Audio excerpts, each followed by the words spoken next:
Now, I'd like to introduce the Guru Gauranga, who has put together a narration and slideshow of what it was like for Prabhupada, to try to give us an insight and an experience of a little bit of what it was like for Prabhupada to travel from Calcutta to Boston.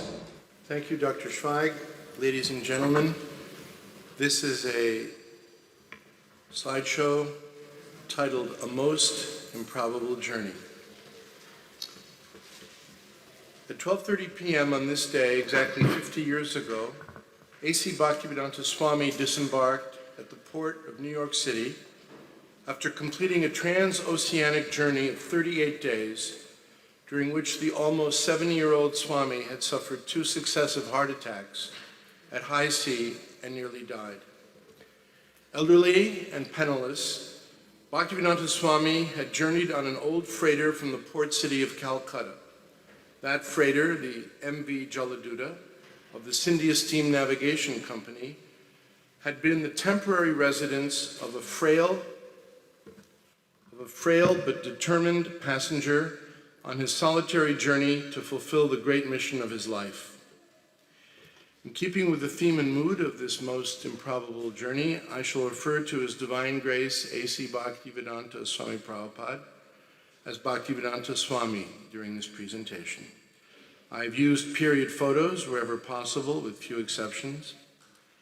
And when repeating the exact words written by Bhaktivedanta Swami in his diary, I will begin by saying, quote, and conclude by saying, unquote.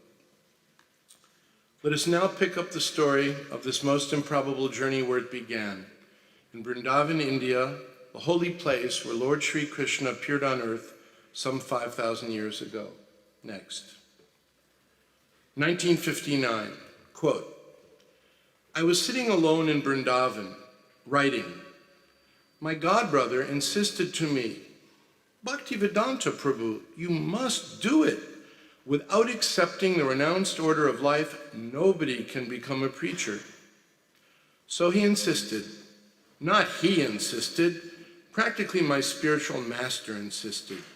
He wanted me to become a preacher, so he forced me through this godbrother. So, unwillingly, I accepted, unquote. Next. A.C. Bhaktivedanta Swami in the early 1960s in Vrindavan. Next.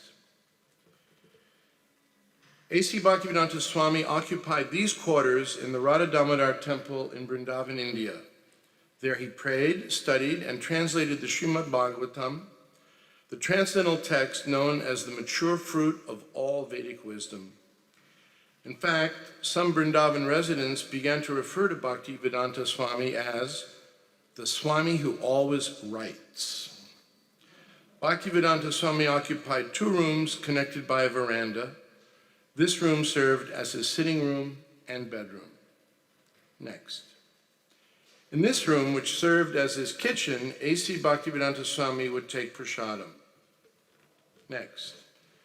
This is the main entrance to the Radha Damodar temple in Vrindavan, where Bhaktivedanta Swami's quarters were situated. Next. Early 1960s, Sri Sri Radha Damodar are the temple deities whom Bhaktivedanta Swami would worship daily. Next. In his kitchen, Bhaktivedanta Swami would take prasadam, and while looking out the window, next, contemplate the sacred place of burial of Srila Rupa Goswami. Next. Bhaktivedanta Swami in his quarters at Radha Damodar Temple. Next. Early 1965. Desirous of fulfilling the order of his spiritual master to preach Krishna consciousness in the West in English, Bhaktivedanta Swami sought the help of Mrs. Sumati Morarji, the owner of the Scindia Steam Navigation Company. Mrs. Morarji initially refused to give Bhaktivedanta Swami a passage to America on one of her ships, saying that the Americans were an uncooperative people, that New York was too cold, and that the Swami was too old and would surely die there far away from his beloved Vrindavan. Nonetheless, Bhaktivedanta Swami was undeterred. Finally, Mrs. Morarji relented and promised to give Bhaktivedanta Swami complimentary passage on one of her merchant ships sailing from Calcutta. Next. Spring 1965. For his impending trip to America, Bhaktivedanta Swami convinced the Scindia Steam Navigation Company to finance the printing of a presentational leaflet titled Srimad Bhagavatam, India's Message of Peace and Goodwill. Next. Friday, July 30th, 1965. Bhaktivedanta Swami receives his passport for travel to America. Even a casual viewer is able to discern the intense determination etched into his lotus face. Next. Sunday, August 1st, 1965. Quote, to start for Calcutta via Nagpur at 19 hours in the evening. Viday, ticket dated July 24, 1965, luggage booked, paid 12 rupees, 20 paisa, unquote. Next. This is what Calcutta looked like in the early and middle 20th century. That is the Hooghly River in the background, a tributary of the Holy Ganges. Next. Tuesday, August 3rd, 1965. Upon arrival at the Howrah train station 2 days later, Bhaktivedanta Swami would have traversed the Howrah Bridge across the Hooghly on his way to the Bungur Dharmashala, an Indian religious rest house for pilgrims located at 65A Pachurya Gata Street, indicated by the green marker. He would stay there for 3 nights before going to Sridham Mayapur. Next. Wednesday, August 4th, 1965. Bhaktivedanta Swami received his complimentary ticket for passage aboard the MV Jaladuta from Calcutta to New York. This is what it looked like. Next. Friday, August 6th, 1965. Quote, morning to start for Mayapur and return back in the evening. Next. Bhaktivedanta Swami paid a last visit to the Samadhi tomb of Srila Bhaktisiddhanta Saraswati to seek the blessings of his spiritual master before embarking on the great trip ahead. Next. Tuesday, August 10th, 1965. Quote, to start for USA by MV Jaladuta from Calcutta Port, King George's Dockyard. Unquote. Next. Thursday, August 12th, 1965. The Lord's Message Goes to America was the title of a brief newspaper article published in the Dainik Basmati, a Bengali language newspaper, announcing the departure of A.C. Bhaktivedanta Swami to the West. Quote from the newspaper. Lord Sri Krishna Chaitanya Mahaprabhu said, Priti viti ache jata nagaradigram, sarvatra prachor hoibe morena. That prophecy is going to be fulfilled now. The article continued, quote, Srimad Bhaktivedanta Swami, a resident of Vrindavan, has translated into English in 60 volumes with word-for-word meaning and purports. Before this great work could be appreciated by his countrymen, people from far-off America have expressed their admiration for his supernormal achievement and have invited him so that they may meet him in person and acquaint themselves with his work. Hence, he is departing from Calcutta for New York this 12th day of August. Unquote. Of course, this was newspaper talk. At the time, there were no 60 volumes, no admirers, no invitation, and no interested persons awaiting his arrival. But Lord Krishna would arrange for them to come in the future. Next. Friday, August 13th, 1965. The luckiest day in history, Friday the 13th. Bhaktivedanta Swami leaves the pilgrim guest house up on Pachurya Gata Street, the green marker, taking a taxi through the Maidan to reach King George's Dock, red marker, where the MV Jaladuta lies moored. Next. Friday, August 13th, 1965. Quote, today at 9 a.m., embarked on MV Jaladuta, came with me Bhagwati, an official of Scindia Steam Navigation Company, Mr. Sen Gupta, Mr. Ali, and Vrindavan, who was his son. Thanks to Lord Sri Krishna for his enlightening Srimati Sumati Mararji for all these arrangements." Unquote. Next. Saturday, August 14th, 1965. Quote, "The ship started at about 11 o'clock in the morning majestically, but on reaching the Bay of Bengal, there is tilting of the ship and little rolling also. The roughness increased gradually on the upper Bay of Bengal, and I felt sickness. There was vomiting tendency and dizziness, and I felt uncomfortable the whole day and night. The sea was foamy all through. It appeared like a big plate of water extending to 40 square miles, but factually was endless, so today. It is a vivid example of God's Maya because it appears like something, but factually it is something else." Unquote. Next. This is the itinerary of Bhaktivedanta Swami along the eastern coast of India down to Colombo in Ceylon, today known as Sri Lanka. Next. Tuesday, August 17th, 1965. Quote, "The captain informed me that by next 6 hours we shall reach Colombo port. Today I was better." Unquote. Next. Wednesday, August 18th, 1965. Quote, "I went to see the Colombo city. Then a car was arranged for me to go around the city. I saw the Parliament House, next, and the town hall, and passed through very nice clean roads and bazaars." Next. Friday, August 20th, 1965. Steaming from Colombo, Ceylon, point A, through the Laccadive Sea to Cochin, point B.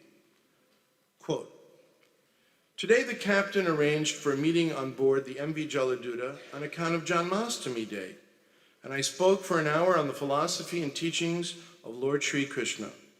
All the officers attended the meeting, and there was distribution of prasadam. The matter was radiographed to Sumati Mararji in Bombay." Unquote. Saturday, August 21st, 1965. Still on this itinerary to Cochin.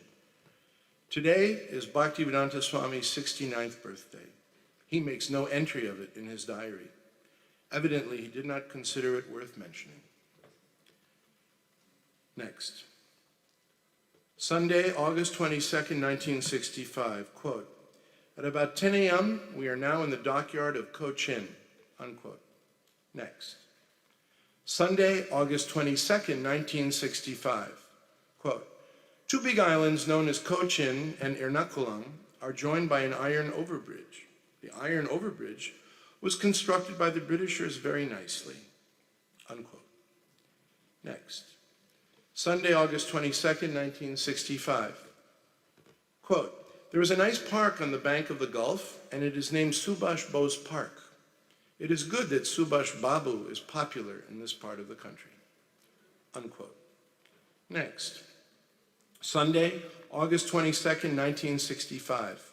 Quote, "I saw my books from Bombay arrived in 5 cases, and the agents loaded them on the ship at 4 p.m. Unquote. Next. As the Jaladuta was steaming across the Indian Ocean towards the Red Sea, Bhaktivedanta Swami encountered great difficulty. In the previous days, he had noted in his diary, quote, "Rain, seasickness, dizziness, headache, no appetite, vomiting," unquote. But on August 25th, he wrote, quote, "Beginning from today, down," unquote. His symptoms persisted, but it was more than seasickness. Pains in his chest made him think he would die at any moment. In 2 days, Bhaktivedanta Swami suffered 2 heart attacks. As Satsvarup Goswami wrote in Prabhupada Lilamrita, quote, "One night, A.C. Bhaktivedanta Swami had a dream. Lord Krishna and his incarnations were rowing a boat, and Krishna told Prabhupada that he should not fear, but should come along. Prabhupada felt assured of Lord Krishna's protection, and the violent attacks did not recur." Next. Tuesday, August 31st, 1965, quote, passed over a great crisis in the struggle for life and death. A separate statement has to be written on this crisis, unquote. To the best of our knowledge, no such statement was made. Evidently, Bhaktivedanta Swami saw no need to do so. Next. This is a satellite view of the Red Sea, Gulf of Suez. The Jaladuta went into the Red Sea, into the Gulf of Suez, and approached the Suez Canal. Next. Wednesday, September 1st, 1965, Bhaktivedanta Swami notes the arrival of the Jaladuta at Port Suez, an Egyptian city at the southern point of the Suez Canal. Next. This is a map of the Suez Canal. At the southernmost point, there is the city of Suez. At the northernmost point on the Mediterranean, Port Said. Next. This is a period picture of the Suez Canal in the 60s. It was normal for two ships to pass in opposite directions. Next. Thursday, September 2nd, 1965. This is the north end of the Suez Canal, approaching Port Said. Next. Thursday, September 2nd, 1965, Bhaktivedanta Swami notes the arrival of the Jaladuta at Port Said, an Egyptian city at the northern end of the Suez Canal. Next. Friday, September 3rd, 1965, A.C. Bhaktivedanta Swami commented about Port Said, Egypt's oldest port city. Quote, the Port Said city is nice. It has long, narrow, neat, and clean roads with lofty buildings. The city is not at all congested. While passing the rear point of Suez towards Mediterranean Sea, the city is clearly seen. Although in the desert, the city has all varieties of vegetables available, unquote. Next. Friday, September 3rd, 1965.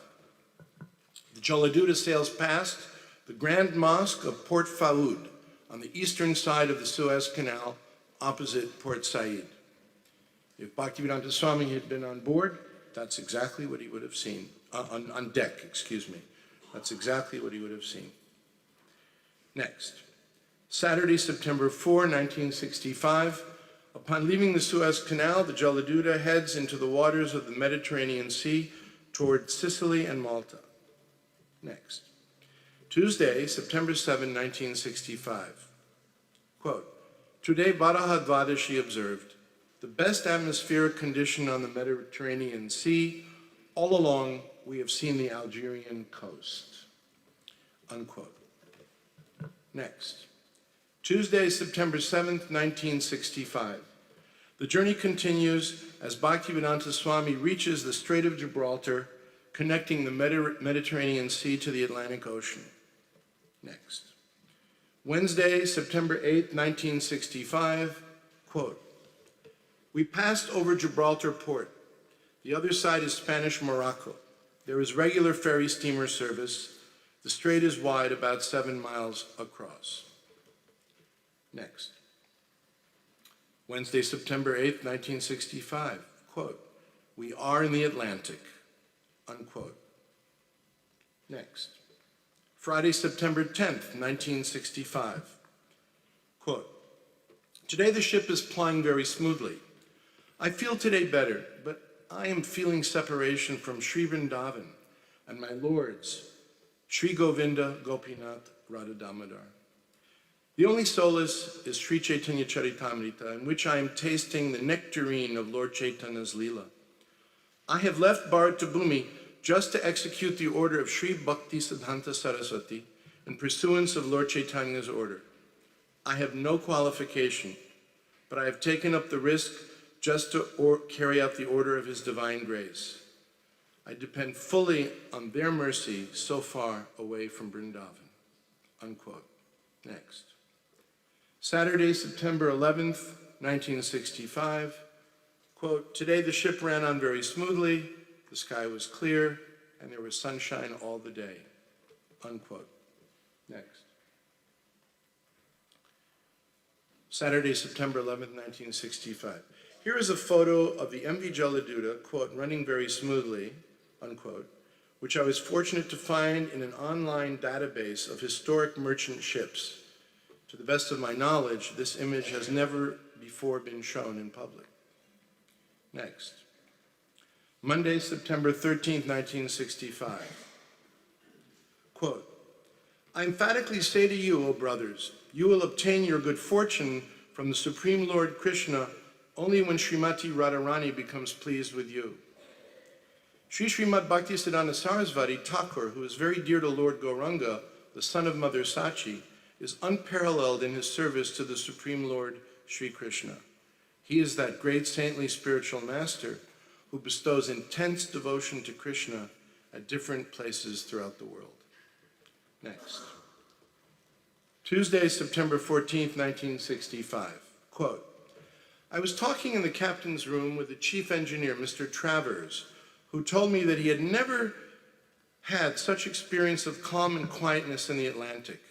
There was always typhoon, cyclone, fog, etc., at least for days in every trip in the past. I said, it is Lord Krishna's grace.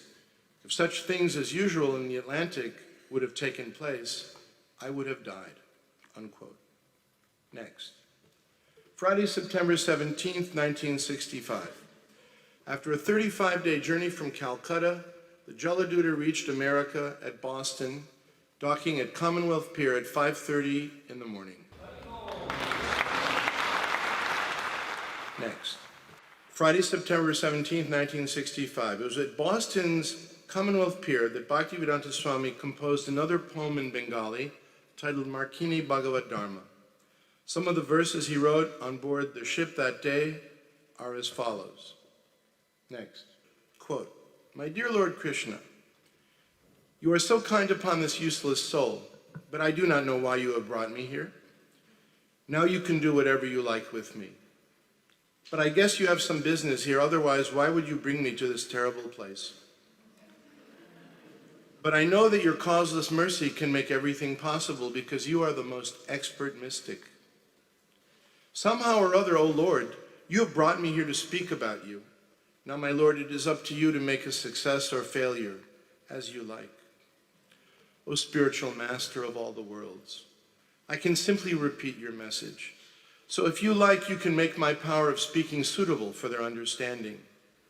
O Lord, I am just like a puppet in your hands. So if you have brought me here to dance, then make me dance. Make me dance, O Lord, make me dance as you like. I have no devotion, nor do I have any knowledge, but I have strong faith in the holy name of Krishna. I have been designated as Bhaktivedanta, and now if you like, you can fulfill the real purport of Bhaktivedanta.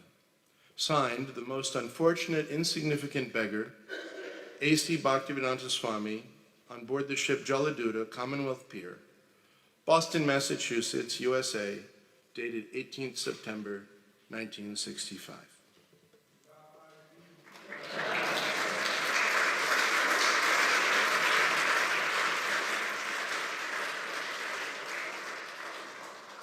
Next, Sunday, September 19th, 1965. Quote, today is the 38th day of our journey, and we reached New York Port at 12:30 p.m., about 3 hours later than the scheduled time, unquote. Next. Sunday, September 19th, 1965. The Jaladuta finally sailed into New York Harbor and docked at a pier in Brooklyn. The elderly and frail Swami, who disembarked that day, exactly 50 years ago today, had traversed 2 oceans, sailed past many countries, and suffered 2 heart attacks, carrying with him only 40 rupees and an Indian steel trunk full of Bhagavatams. He had fulfilled the order of his Guru Maharaj and was now poised to start a Krishna-conscious revolution in the West, which would spread all over the world. Next. Total distance, 2,000 kilometers by land and 20,000 kilometers by water. The end. Thank you for your attention.